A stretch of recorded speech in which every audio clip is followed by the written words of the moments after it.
Dear viewers, welcome to my channel Literary Intuition. So let me start today's topic. So today's topic is Bright Star. It's a romantic poetry written by John Keats. It was written in 1818 and it was published in 1838 in the Plymouth and Devonport Weekly Journal, 17 years after Keats' death. This poetry was dedicated to his fiancée Fanny Brownie, whom John Keats loved very much. So let me speak something about John Keats.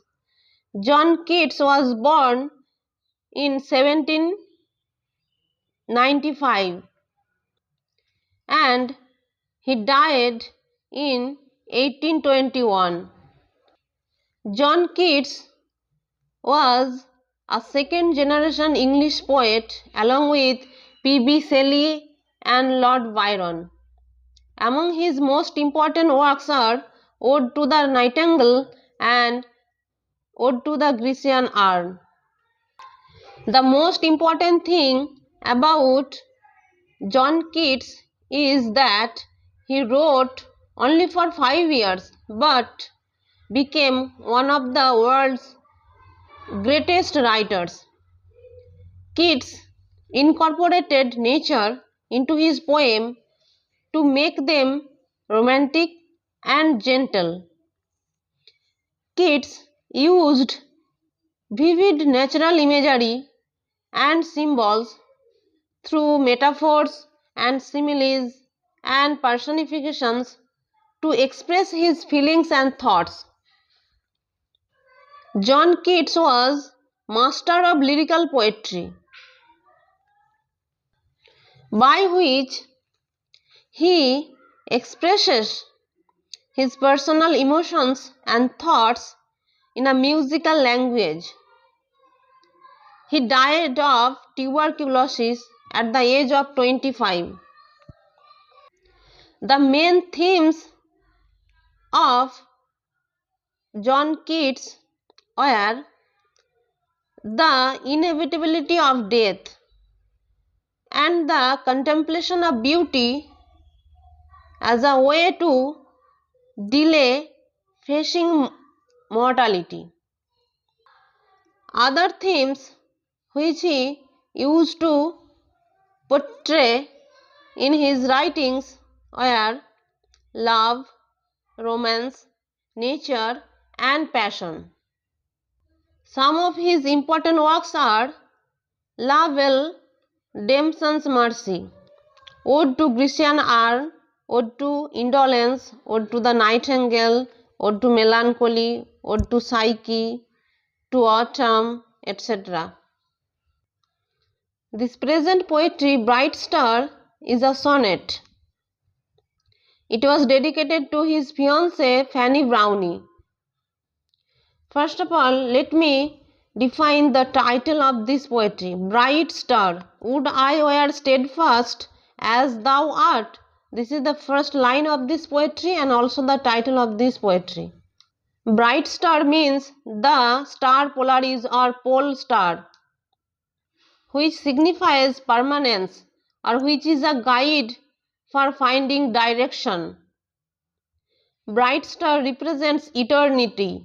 Bright star represents steadfastness. It represents stillness, consistency. Now let me read the poetry and explain it. Bright star, would I were steadfast as thou art. This poetry is in the mode of a conversation. It is as if poet is talking to the bright star or pole star. Pole star always remains in the sky in a specific place.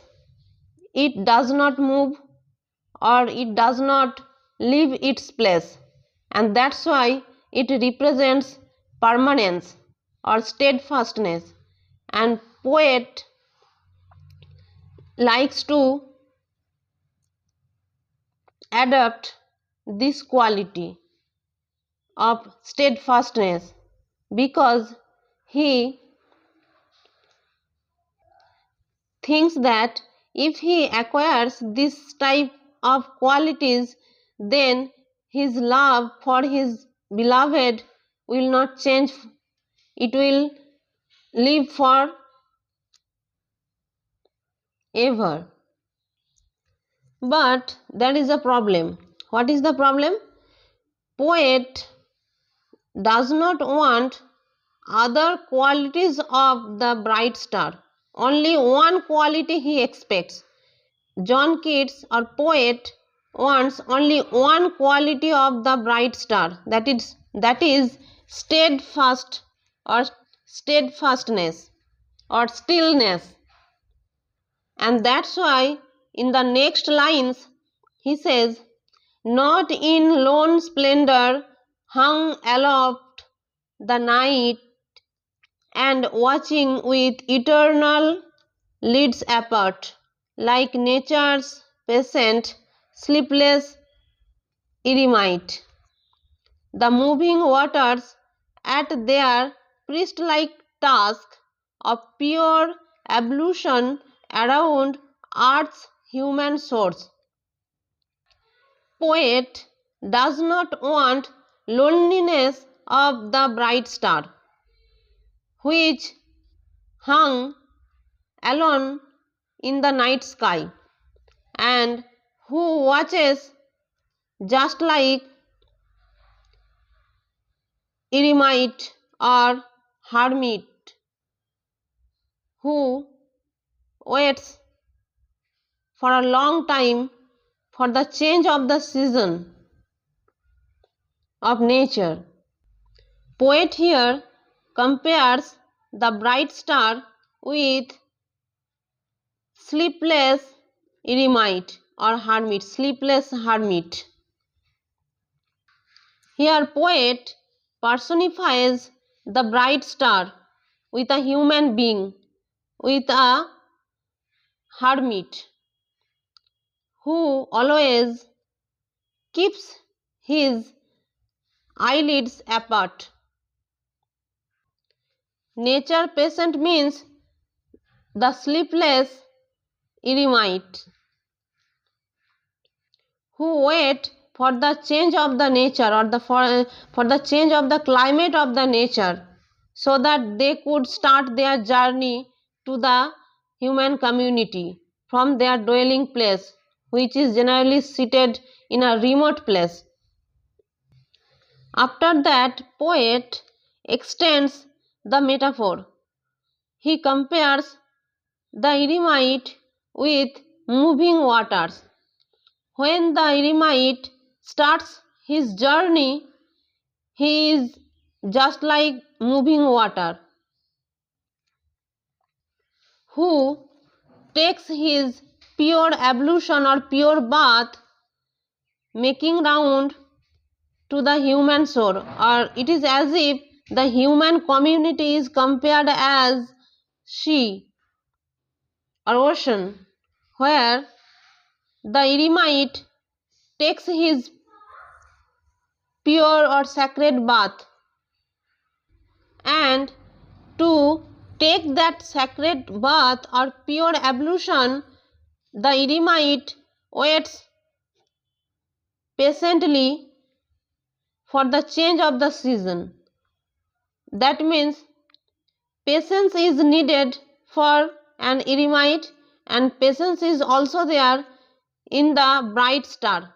They are similar in this case, and poet wants only that patience or that steadiness or steadfastness, nothing else. He does not want other qualities like loneliness, like remoted